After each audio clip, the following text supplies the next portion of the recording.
This is why I got back into peptides.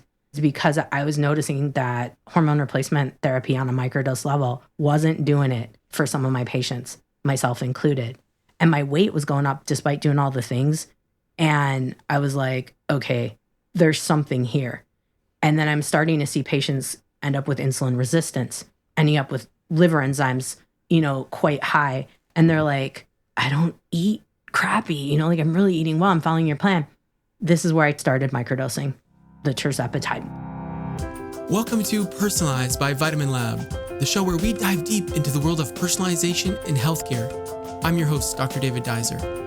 Please remember that the following discussion is for educational purposes only and is not intended to diagnose or treat any disease.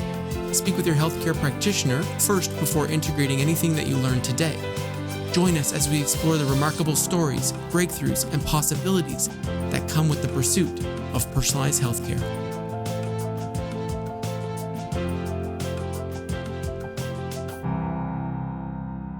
Welcome back to Personalized by VitaminLab. I'm your host, Dr. David Duizer, and today on the show, I'm joined for a second time by Dr. Jannine Krause, a naturopathic doctor with over a decade of experience helping patients reclaim energy, balance, and vitality. Today's conversation is all about peptides, a topic I'm really excited to explore, and I'm really excited to learn from Dr. Krause about this topic because she's got tons of experience here. We're going to dive into how peptides can support inflammation, neuroinflammation, weight management, joint health, skin vitality, and overall physical resilience. Dr. Krause has been working in this space for many, many years, and her clinical expertise is informed not just by her patients, but by her own personal journey. This episode is both clinically rich and deeply human, a conversation full of insights worth hearing. I really hope you enjoyed this episode about peptides with Dr. Jannine Krause. Enjoy. Welcome back to Personalized by VitaminLab. I'm your host, Dr. David Duizer, and I'm here with Dr. Jannine Krause. How you doing, Dr. Jannine? I'm doing fantastic. How are you today? I'm doing well. We're just offline. We're talking about alter egos, alter personalities. And I've got a few, but I know that you've got a few. And one of them is in your background there. Tell me a little bit about that. I would love to be riding waves somewhere, anywhere, at any time. And we were joking because I live in Wisconsin and then the rest of the time I'm in Tacoma and it's too cold. I don't like wetsuits. So we have to figure it out for me. And so that is my MO. In the future is to figure out how I can sail, ride some waves, and also surf. So for sure, we'll get it figured out. Lifestyle design, AI, bring it on. Free us all from the burdens of not being able to surf all the time. Yes, exactly. Thanks so much for coming back on the show. We've got a really important topic to cover today, and I'm really glad you brought this up to me because it's a topic I know literally nothing about, and I need to learn because my patients are asking me. And I'm sure that I'm not the only practitioner in this space who's getting asked questions and has no answers, or is having to spend a lot of time going to search for the answers. So hopefully you can liberate us and teach us all about the topic of peptides. Yes. Topic of peptides. Can you tell us a little bit about first of all, what is a peptide? Yeah. It is a small protein fragment, and they're designed specifically to signal certain actions in the body. And so there's multiple different sizes of these small peptides. We have them in our bodies already. They're not being obviously extracted from humans. They're also not extracted from animals at this point. They're using synthetics. They're all synthetic, but it's mimicked off of something that we already have in our body. And as we age, we decline on these things. It doesn't work exactly like hormone replacement therapy, but it is similar to it. And so sometimes I will say peptide replacement therapy of sorts, by proxy maybe is a better way to term it. Peptide replacement therapy. Okay, that's cool. All right, and so they're signaling molecules. And can you tell us about some of the famous ones? Like, what are people hearing about online? Everybody's going to talk about the GLP-1 specific ones, which were made in a lab, completely put together, for the signaling of helping with hunger to try to bring that down, bring the food noise down, working on slowing down digestion so that you're full longer, but also working on insulin resistance and some of that. So that's like the most popular one out there. Now we've went through semaglutide. Then we moved to tirzepatide, and now we have retatrutide, which is known as Retta. And Eli Lilly currently is trying to go through a research study to bring that one to the masses as a prescription. But what I'm talking about, these particular names of these peptides, for those guys that are interested, you can get these on a research basis. So we'll talk a little bit about what that means in a second. But the most popular are, yes, the weight loss ones. Second most popular would be something called BPC 157. Sounds like a German U-boat, but what it is Body Protective Complex 157. And that is meant to help with your tissues, your tendons. In particular, I started using it over a decade ago when I had a lot of folks coming in with like tendon and ligament sprains and strains. And I was deep into the fitness industry at that time, and power lifters and those folks, they're like on it with what's the latest and greatest, and they're always following what's happening in Russia. And by the way, I probably should have started with this. Most of the research on peptides comes out of Europe, and in particular, Russia was like the biggest like area of it, because this guy named Vladimir Kavinson was kind of like the granddaddy of this, and he ended up passing away recently, which is a bummer. But he initiated a lot of research from the 70s to now on the peptides, especially in the weightlifting, powerlifting, fitness space. And so a lot of the folks over here doing powerlifting and things of that nature started to adopt using the peptides. And so that's where BPC 157 really started to come into play and where I learned about it. Now, what's happening in modern peptides is we're pairing BPC 157 with something called TB 500. So I apologize, guys. There's going to be a lot of letters and numbers, but medical industry, we got that covered pretty easy. We like to give labels like that for everything. So TB 500 is thymosin beta, and 500 is the fragment of it. It's a particle, if you will, of it. And the two of them together, the BPC 157 and the TB 500, make something called the Wolverine blend. And so everyone likes to be the idea of a Wolverine. And so it's become very popular in the fitness space, but also starting to become popular now in the rejuvenation and aging, slowing down the aging space. And then that one morphs into two things. And then I'll stop after these two, because these are going to be like the four most popular, like the four hot areas. So TB 500 and BPC 157, they use that as a base to put into something called Glow. And Glow is really hot in the skin industry for rejuvenation of skin. And, you know, can you inject it and like get rid of all your wrinkles? No, absolutely not. It doesn't work that way, but it can help with tissue repair, especially after surgeries. And this is where I've been kind of using it for folks. It contains the Wolverine, so TB 500 and BPC 157. It has copper GHK, which is a copper molecule connected to a peptide. And we'll talk about where there's some issues with that later, especially something that us naturopaths will want to think about. And then that is the Glow. Now, then someone got really fancy and decided we needed to add to that and call it Clo to add one more peptide to the stack.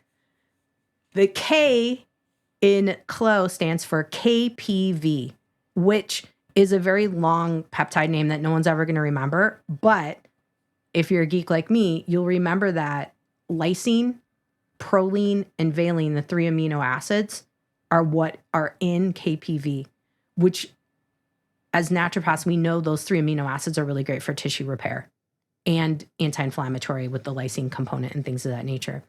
So what's happened is Glow turned to Clo. So now people are using the Clo a little bit more, because who doesn't want an anti-inflammatory effect? The fun part about it, that copper, which can also cause some issues if someone has copper toxicity and copper detox issues, it turns the formula blue. And so I've lovingly called it Smurf juice now. Smurf juice, nice. The Smurf juice it's blue. If it's Glow, it's going to be blue. And if it's Clo, it's going to be blue. They're both going to turn blue when you put the liquid into it to reconstitute it. But those are like the four most popular ones. Wow. Okay. So thank you for the overview. I've got tons of questions about all of these. But first is like this Russian researcher, was he starting with, say, like growth hormone analogs, or anabolics, or what was he, traditionally working on? Yeah, great question. So, way back in the day, he was actually working on things that have been known as bioregulator peptides, Okay. which, if we take it at the 30,000-foot view, that's like the hot rage right now where people are using like glandulars of liver, or I'm saying glandulars of liver because liver is not a gland, but like glandulars, I hear you. like naturopaths traditionally have used adrenal gland, right? Mhm. So now we've got people doing liver, they're doing pancreas, they're eating these meats, they're doing all that. What he did was take the little molecules out of organs that signaled for the health of that particular organ Mhm. and created bioregulator peptides. So for example, like there's one called Visugen, and it helps with vessel health. So the endothelial lining of a blood vessel, or say someone has hemorrhoids and all the traditional stuff isn't working, or they're afraid of using suppositories. You could use Visugen to help on this side of things. So what he started with was actually bioregulators. And in fact, if you wanted to go online and look up Kavinson, so Kavinson peptides, you would see that there's a whole bunch of different bioregulator peptides for every single organ you could imagine. And Wow. kidneys, by the way, are another one that's really popular because of kidney failure and helping to reboot kidney function. VitaminLab revolutionizes personalized supplements, empowering health practitioners to create tailored supplement formulations that address each patient's unique needs. Bring personalized health to your practice and choose from over 200 professional-grade ingredients to create vitamin formulas that improve patient adherence and result in tangible outcomes. All ingredients are sourced from the world's most trusted suppliers, and VitaminLab provides hands-on support to help you formulate and launch personalization to your patients. Say hello to a new era of personalized supplement solutions. Go to getvitaminlab.com/personalized to save $100 off your first formula. Wow. Really cool. Okay. Yeah. Now you've known about this for a long time, and you've been in this space for a long time. But in our email conversations, you described a shift in the last year or two. What was this shift? How would you describe this? Was this the science, the patient requests, or was it something that happened to you? Yeah. I think it's a combination of things. Now, back 10 years ago, when you would want to get peptides, you would have to do a electronic funds transfer, and you couldn't necessarily get them in the US. It was super sketchy, and it was much like buying anabolic steroids, right? Like it was kind of a little black market. It was really hard to kind of describe this to the mainstream patient. And so I never did. I only just worked with my fitness folks that would be interested in these types of things. Now, fast forward 10 years, peptides, and when I say peptides, most people think it's just the weight loss peptides. Like they're not aware that there's other peptides out there. So just for practitioners, realize that your patients think that peptides, the word peptides means weight, like GLP-1s. And when GLP-1s started to come out, that's when the industry started to take off. And there was no one really regulating it or paying attention at that time. And so it really blew up compared to 10 years ago when you couldn't do anything in the US with it. So the things just kind of got bending the rules.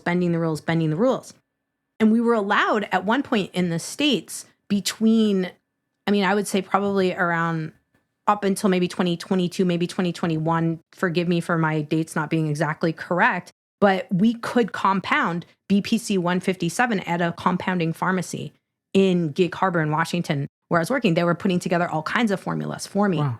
And then at it became a do not compound list. Okay. And so my dates, I'm sorry, are not exact, but for all intents and purposes, we had kind of an explosion there for a while and then a pullback because a lot of the pharmaceutical companies right now want this technology and they're trying to patent left and right. Like I said, Eli Lilly is working on a patent with retatrutide right now to try to get a hold of that. You can barely get it on online sources because of that. And so we're left, at least in the US, and I'm not, up to date on what's going on in Canada, but we can get tirzepatide, the weight loss peptide, but we have to go through a compounding pharmacy that is either compounding at a large scale called a 503B, or we're getting it from a local compounding pharmacy that's compounding it with B12. And unfortunately, they don't compound with methyl B12. It's cyanocobalamin. You said tirzepatide, but did you mean retatrutide on that one? No, tirzepatide. Oh, really? Tirzepatide. So We can't compound. No way. Oh, you can't compound. That's for sure. Yeah, okay. You can only get the branded version. Well, here's what I would say. We can't compound retatrutide at all. Like, it is not being compounded at all. Tirzepatide is being compounded in regulated pharmacies, but it's being mixed with things like glycine or cyanocobalamin or niacin. If it's Empower Pharmacy, it's niacin, so that you have the tirzepatide, but you can't get it straight. Yes. The only way you can get it straight is if you have an underground source. My understanding is that none of that is available in Canada. So in our clinic, we use GLP-1 medications, but we have to use branded medications. Yeah. That there's not availability of these other things. But I know the patients come in with them. And so that's where I need to be learning. So over this last year, the landscape has kind of changed again in the United States. And you've kind of got your sources dialed in and your protocols all set, and you've been using them. Like, when I think about peptides, yes, I think about GLP-1s now, but up to like 2 years ago, it was just collagen peptides. Yeah. Right? We have a supplement on the shelf that says collagen peptides. And, those are peptides, right? Like, those are peptides, but they're not signaling molecules. It's just literal amino acids as collagen, right? Yeah. They're just amino acids, which can't be patented. It's when you start to combine them together or isolate that now we have signaling peptides. And so, what's happened, and in the US right now, what we're dealing with is the government's trying to figure out how to regulate, like rein back in what happened with the peptide explosion. And what was happening is, like, they were selling counterfeit products that were nothing, in a vial or potentially harmful. And, just last week or earlier this week, maybe even if I'm remembering correctly, Peptide Sciences, which was a big online company, had to close because there are strict regulations of access. And the biggest thing in the US is everyone needs to understand, and naturopaths and functional medicine practitioners have to understand that if you're going to work with peptides, you have to tell your patients, this is a research experiment. Like, literally, we are researching on your body. And my patients have to sign waivers, that this is a big deal. And so this may get more volatile as time goes on.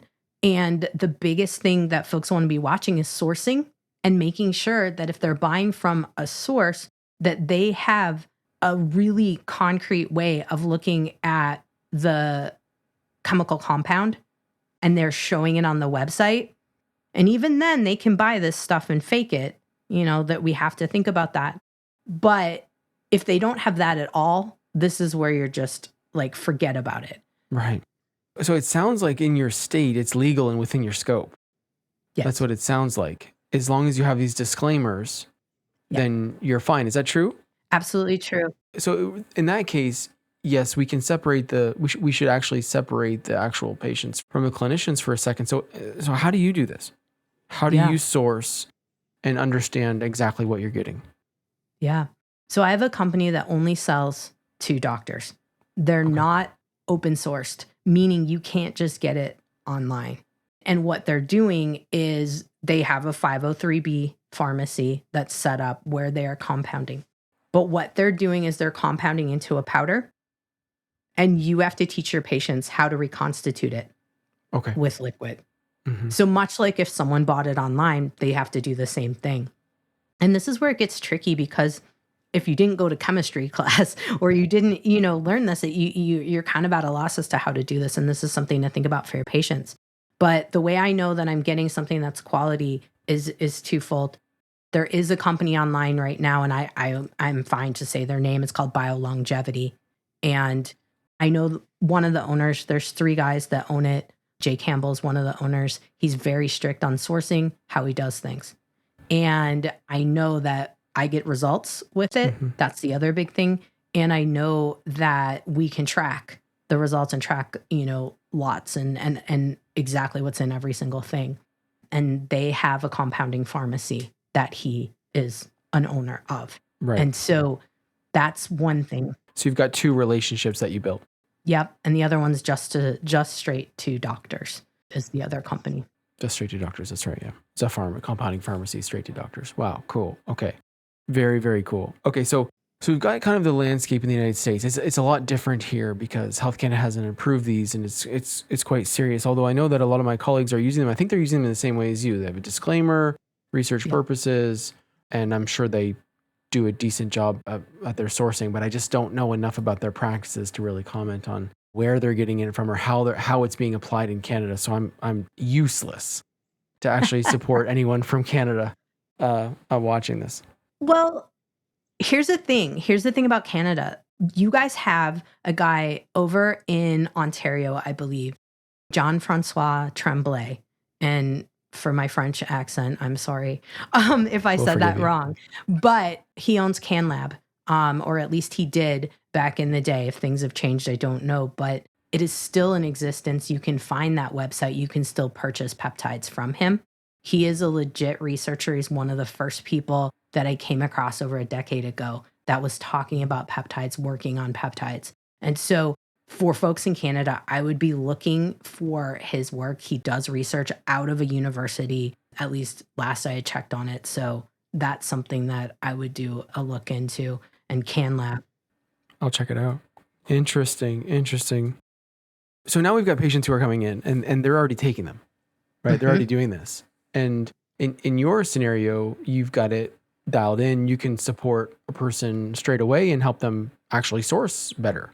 But what about someone who can't do that? What do we need to know about risks? I'm sure there's different risks for each one. What do we need to know about the risk, if you could give us a broad overview, so that we can communicate those effectively? Sure. The biggest risk is dosing.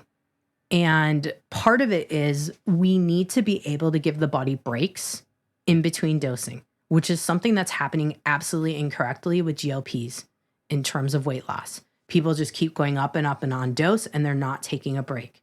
The receptors need a break to reset.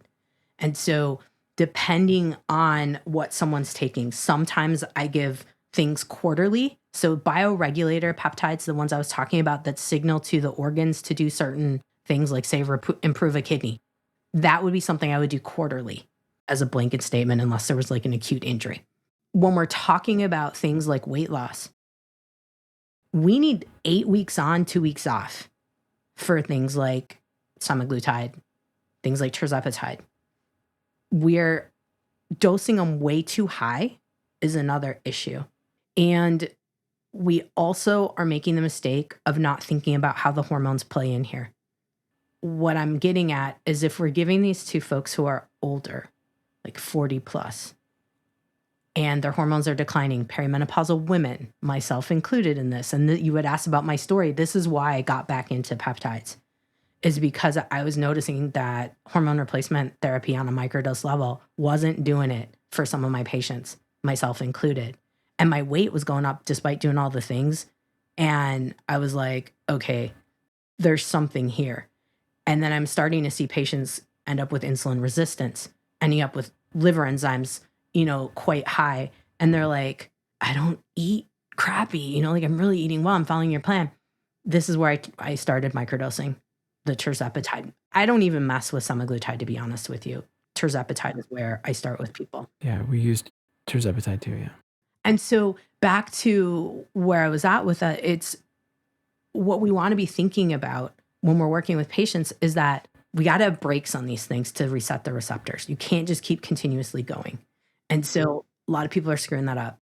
The other thing is the hormones, like you got to have some kind of hormone balancing protocol for folks. It doesn't have to be hormone replacement therapy, but giving someone a peptide without balancing the hormones, nightmare. You have to watch that because you're manipulating a lot of different things on different angles. So looking at, is someone going through perimenopause into menopause. Do they need maybe a little testosterone? Do they need progesterone? Do they need estrogen? Put those together, and that'll give you a very good response. And especially like what I found is if you're struggling to get the hormone replacement therapy to work, microdosing, and when I say microdosing tirzepatide, I'm not talking 2.5 milligrams microdose, since that's the dosage that we've been told to start at. I'm talking 1.25. I'm even talking 0.6. So 625, that low with some folks. And Wow. they may not get the appetite suppressant effect. They may not get, the drastic weight loss effect, but we look at their labs and dang, the insulin's coming down. The enzymes are regulating. They're just feeling better and in the body. And then one of the other sides of this is like, if you're cycling them, and I call them cycling, that's where we take the breaks, just for lingo for folks. We'll find that between cycles, when we check labs, things will slowly keep coming down and the weight will come down. It's just not going to be 1 to 2 pounds a week or 4 pounds a week, like crazy stuff. It's not what social media tells you is going to happen. Okay. Excellent rundown. I've got some questions around this because I've been in this scenario a few times, and I want to be the type of physician who feels confident in setting up an initial plan because of a few different indicators that might suggest this is the best path. Instead of a person coming in and saying, I just want a microdose, I want to be able to say, this is the best path for you because maybe they're right, but maybe they're incorrect, and here's why. And so I've written a few different lower doses, so lower than the standard dose for tirzepatide, but I haven't been incredibly confident as to when to choose the 0.65 and the 1.25. How do you make that decision? It's a great question. Usually what it comes down to is how unhealthy is the person? Like how dysregulated are they? If there is like minor situation, like say you've got someone in front of you that maybe they need to lose 5 to 10 pounds, and it's more of, let's be honest, a little bit of an aesthetics thing, but more that their raging hormone issues are the bigger issue than it is the actual weight loss. Those are the folks I'm going to do the 0.625 and the 1.25 on. If I've got someone that's 200 pounds overweight or even 100 pounds overweight, I am going to go on the 2.5. And I'm going to hold between 2.5 and 5. I try not to go over 5 on many folks for a lot of reasons, side effects in particular, but what we're talking is like, this is the long game. Right. And so if you're looking at someone, between the range of, because I kind of gave you like 5 to 10 pounds and they jumped up to 100 to 200. Yeah. What about the 30-pound folks? Sure. Let's face it, as naturopaths, we tend to see more sensitive folks. Even if someone is 30 pounds overweight and they tend to be more sensitive, they've tried all the things, nothing's worked, I will tend to err on the side of the lower dosages. I'll always start with a cleanse. I usually use standard processes, 21-day cleanse, and start them off with that to open up all the pathways, and I'll see where that goes. What's included? What is that? So they've got a shake with it, and then they've got green food capsules. They have whole food fiber, and then they've got something called SP Cleanse, which is a combination of like black radish and milk thistle and herbs for liver and lymph in there to open that up. Wow, cool. Yeah, it's gentle, but incredibly effective to kind of get the system primed to lose the weight, but also for the insulin resistance in particular, when that's a big deal. But usually, if I look at it like an overall like rule of thumb for me, if someone's got more than 50 pounds to lose, I probably am going to go to the 2.5 and higher. But if it's less than that, and someone who's been kicking around the same 20 pounds, I'm usually going to microdose it. Yeah, fair. That's a fair point. Oh, I guess there's one more thing about these GLP-1s, and it's the impact on mood, focus, addiction, outside of food, of course. Obviously, it suppresses food noise, but there's other benefits for alcohol and other things. Can you comment a little bit about, I know that in your email to me and in our correspondence, You mentioned a little bit about inflammation reduction and the neuroinflammation component. Can you comment about the other benefits that we see from the GLPs? Yeah. So neuroinflammation is such a huge factor, as we all kind of know with how patients are, it's either their thoughts in their own head or their life, and how they perceive life.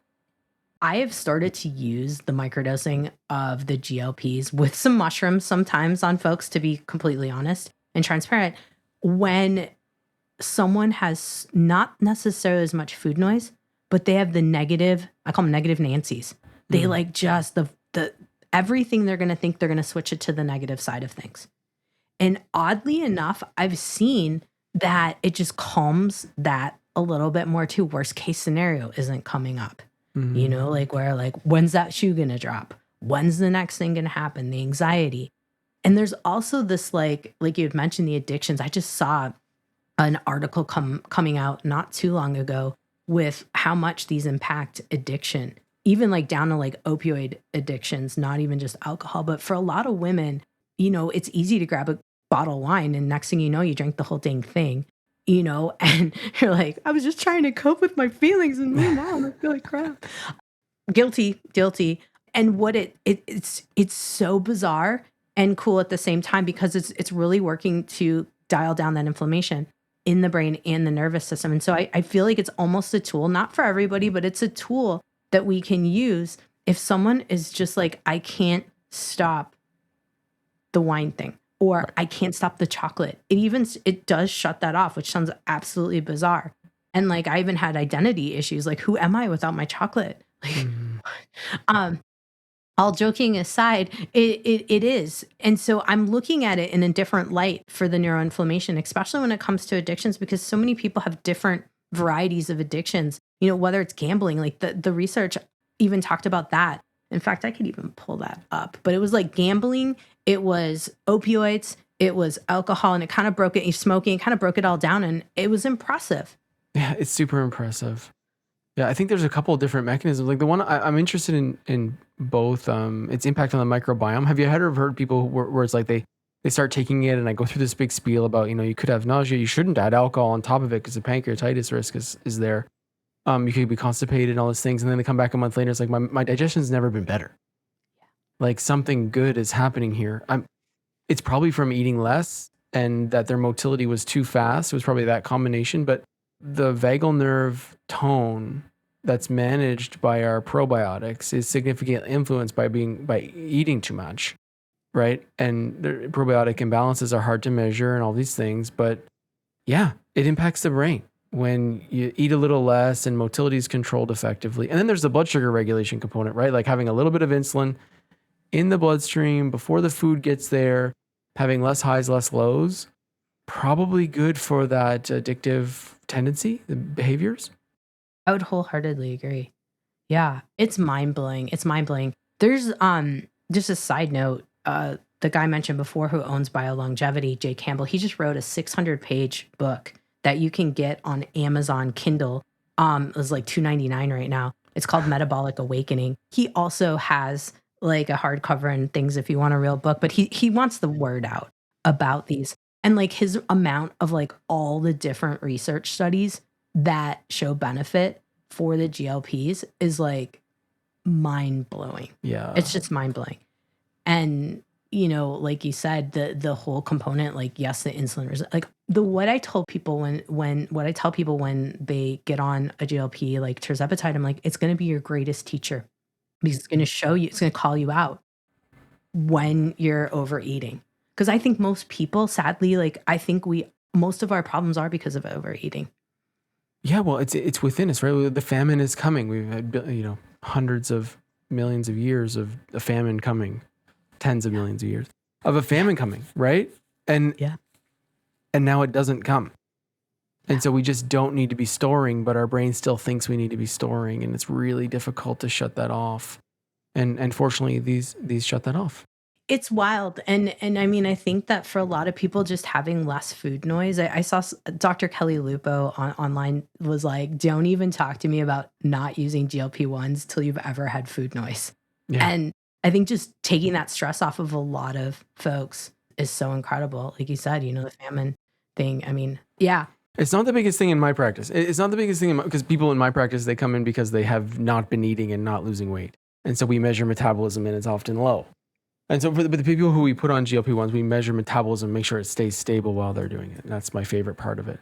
But so that category is super interesting, but we need to move on to the second category because my concern with this Wolverine thing is the anabolic nature, right? Like, so it was like, do we have enough human trials of BPC 157 and TB 500 to know that it's not going to stimulate the growth of something we don't want to stimulate the growth of?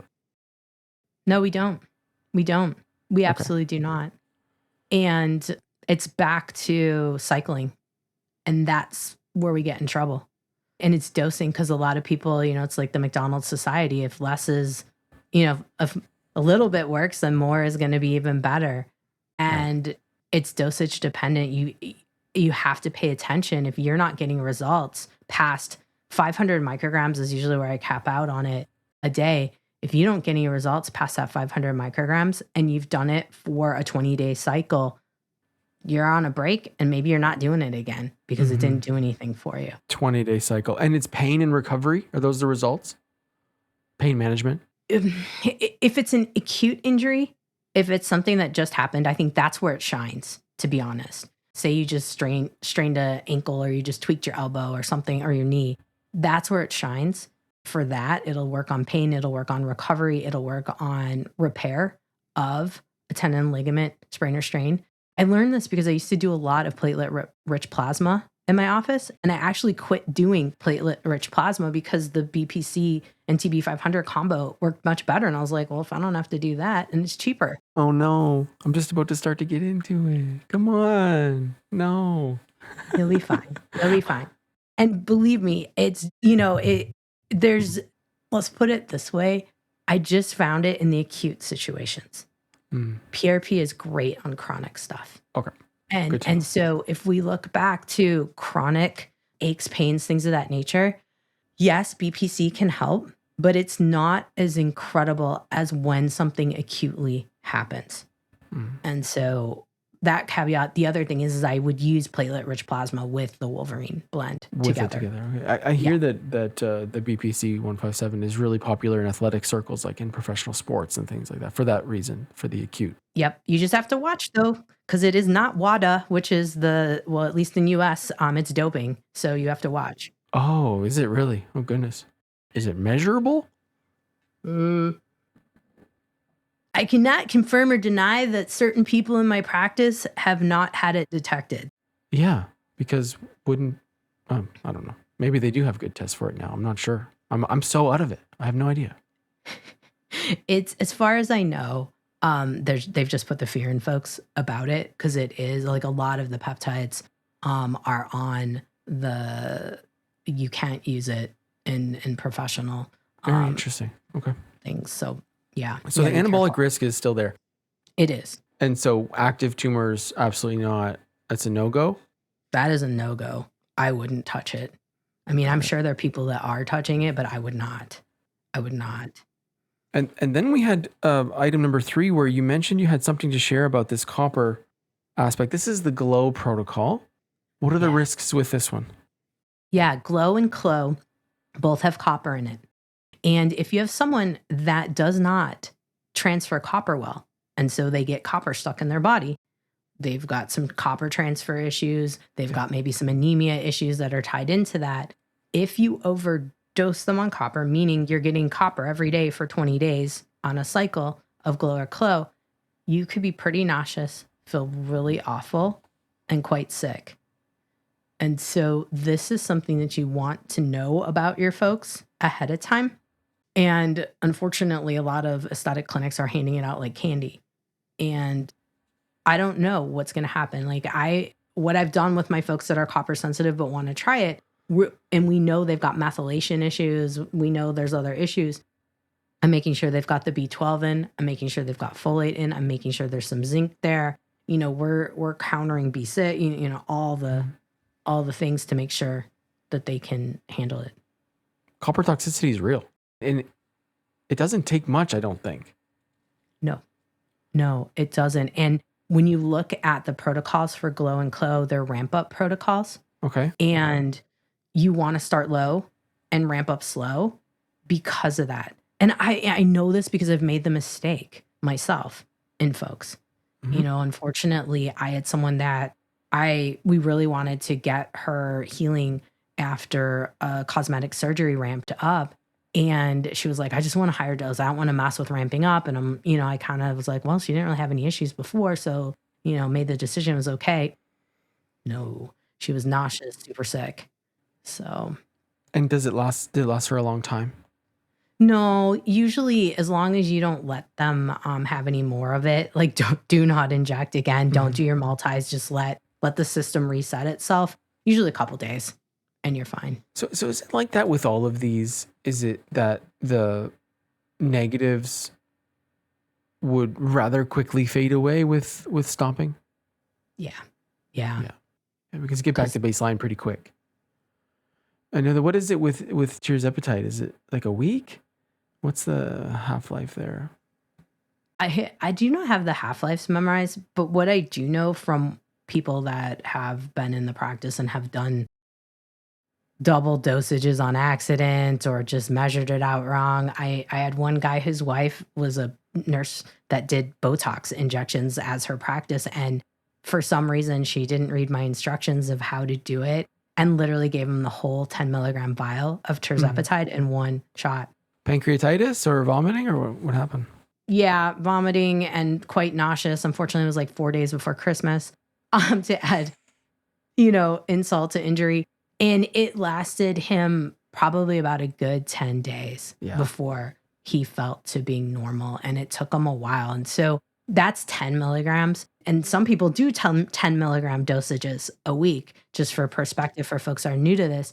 Whereas other folks at 2.5, it takes about a week to really clear the system for these things. That's why it's 1 week dosing. Sometimes it's like 5 days for certain folks. It depends on your mitochondria and your mitochondrial health. Sometimes it's going to be slower. Sometimes it's going to be quicker to clear. Yeah, that's an interesting point about the differences in people's ability to clear. You have any experience with the growth hormone secretagogues? Yes. Okay, tell me about what you know about those ones. So I don't use them as much as I used to because they were kind of touted as being the like lean things that we could use before tirzepatide and everything else kind of came out on the market to lean people out. I've used GnRH, GnRH2, GnRH6. I've also used like tesamorelin, samorelin, or samorelin, however, samorelin people say it, CJC, ipamorelin. I just had a conversation with a fellow earlier today. I like CJC, ipamorelin. This one is gentle. It will help with lean body mass, but you got to be working out. You can't just take this stuff and expect nothing, like it's going to be magical. And then back to we're boosting growth hormone, right? So now we're back to the same kind of anabolic risk factor where we want to be taking breaks on these. There is 8 weeks on, 8 weeks off, 8 weeks on, 2 weeks off, depending on the cycle. There is the break for a reason. And that's what I always tell folks, like, that's your stopgap. That's what we're looking at, is that break. No matter how good you feel on it, you have to take the break. And so with all of them, I like the ipamorelin the best. I've used all the other ones I listed. I don't find tesamorelin, samorelin to be like amazing. I just never found it to be like, oh, we totally got what we wanted.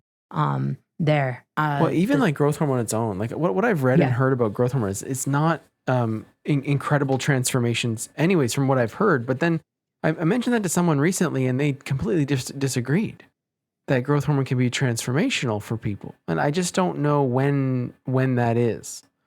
Any sense of when it's going to be the thing? I know that you don't use it as much anymore because it's not the thing for so many people. Yeah. I mean, I'll be honest. I kind of abandoned it once like tirzepatide and those kind of things came out like on a more mainstream. But the only people I've ever seen benefit from growth hormone secretagogues are folks that were like incredibly adrenally deficient, incredibly like worn down folks.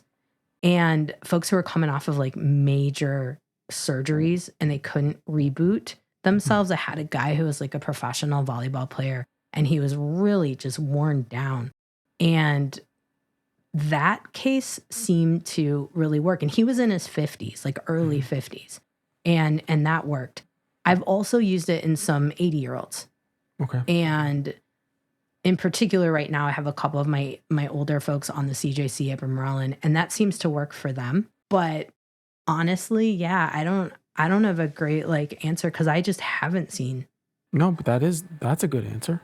I mean, it's in line with what, not to just make sure it's in line with what I think, but I'm glad that you found some useful cases and that I've noted those. But otherwise, yeah, that's good. What about the neuro and the cognitive peptides? I know that there's a few that people. I'm very interested in Limitless and being that guy.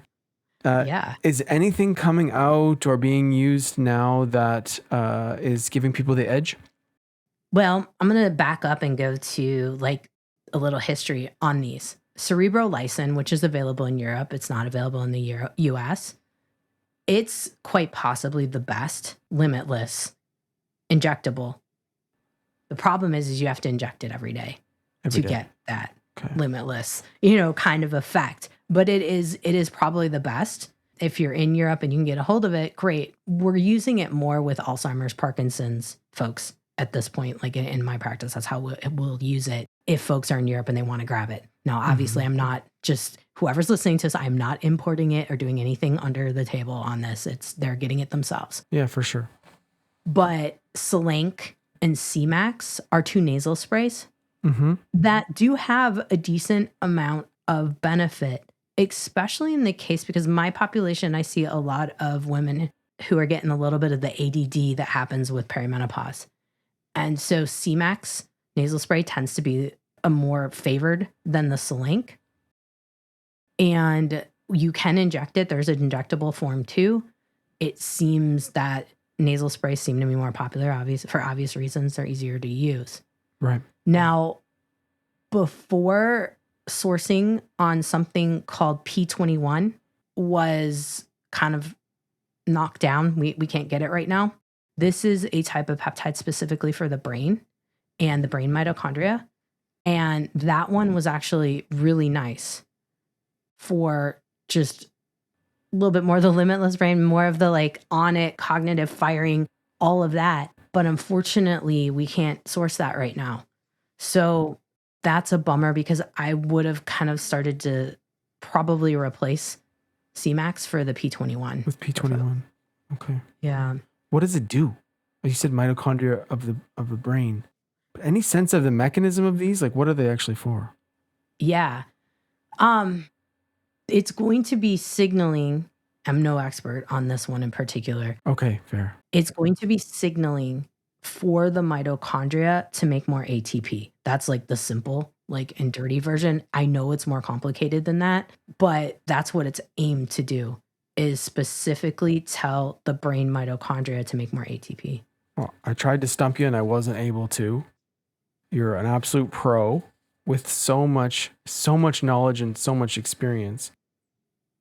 Do you think this is going to save humans and help us live longer? Are we getting to a place where we're going to be able to regenerate tissue and like where do you think this is going with these peptides? That's a great question. Potentially, I think they're great interventions.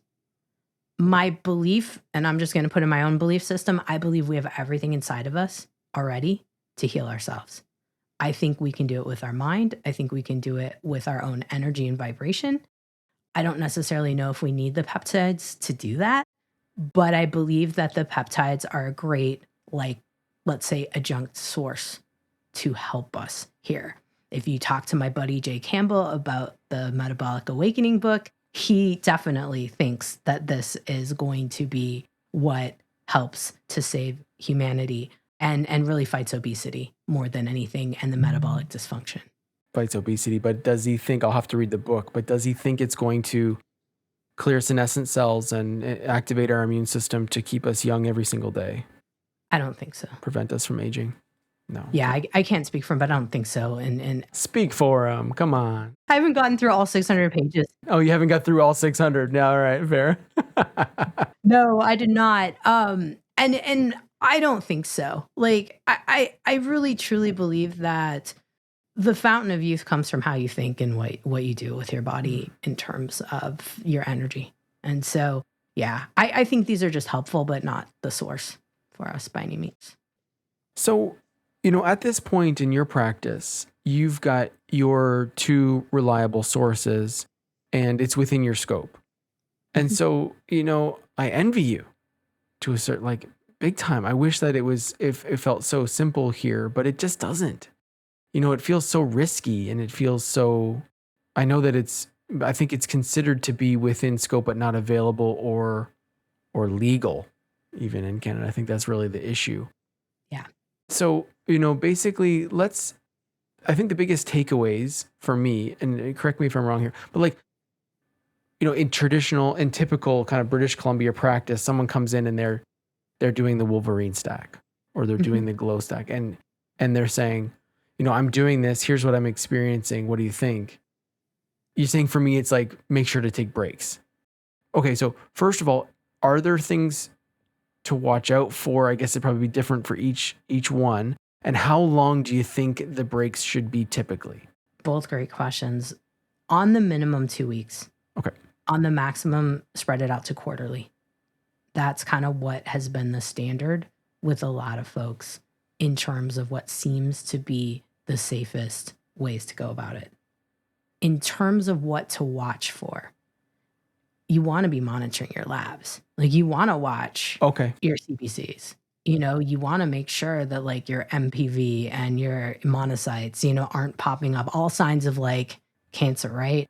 Or your lymphocytes are off the charts. You want to be watching your health. I recommend at the minimum twice a year you're doing labs. I mean, I'm a little bit more nitpicky with my folks. I tend to do quarterly, depending on what protocol I'm doing with someone. But if you're going to be doing peptides and you're going to be doing like, say, a growth hormone secretagogue, or you're going to be doing a Wolverine blend, you want to be monitoring. Yeah, that's somewhere we can support them. We can say, okay, this is, I'm not able to prescribe, but I can chart and say that I'm working to keep you safe, and I'm doing it by doing metabolic panel and a CBC every 12 weeks. And that you're agreeing to take breaks from this thing, even though it's not prescribed by us. Yeah. Okay, that makes sense. Is there anything I missed about this whole world that you think is relevant or worth mentioning? The biggest thing is to not get caught up in the influencer hype, because there are a lot of people out there who are not fishes. I can talk. I need some more peptides today. What was it? Semex? I took a note. P21. I was like, P21. Yes. P21 and CMAX or Solank. I like CMAX. The names are so silly, but it's like everything out there. But really the biggest thing we want to be thinking about is like, if you're going down this pathway, and safety is such a concern, we got to be repeating, right? We've got to just stay on top of it, monitor symptoms, write it down. And, really, you got to help your patients to connect to themselves, to know how to feel their bodies, know when something doesn't feel right, and say something about it. Because the influencers online, they're not physicians. A lot of them are fitness folks who, doesn't sound bad, but have great, intentions, but they're not trained to understand how the body works physiologically. They're not, in that realm. And when we've put our emphasis in letting someone who is not medically trained dictate what kind of things you should take and how to do them, it's a little scary. Are there people like, is Jay Campbell a doctor? No, he is in the fitness realm.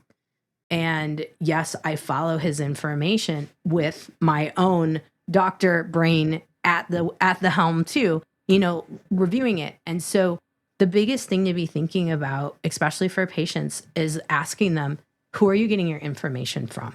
Mm-hmm. What websites are you buying from? Let's take a look together to see if things make sense and run it through. Are there white papers and are there these? That's a good strategy. Like, I will sit down with everyone and be like, what website are you using? What are you doing?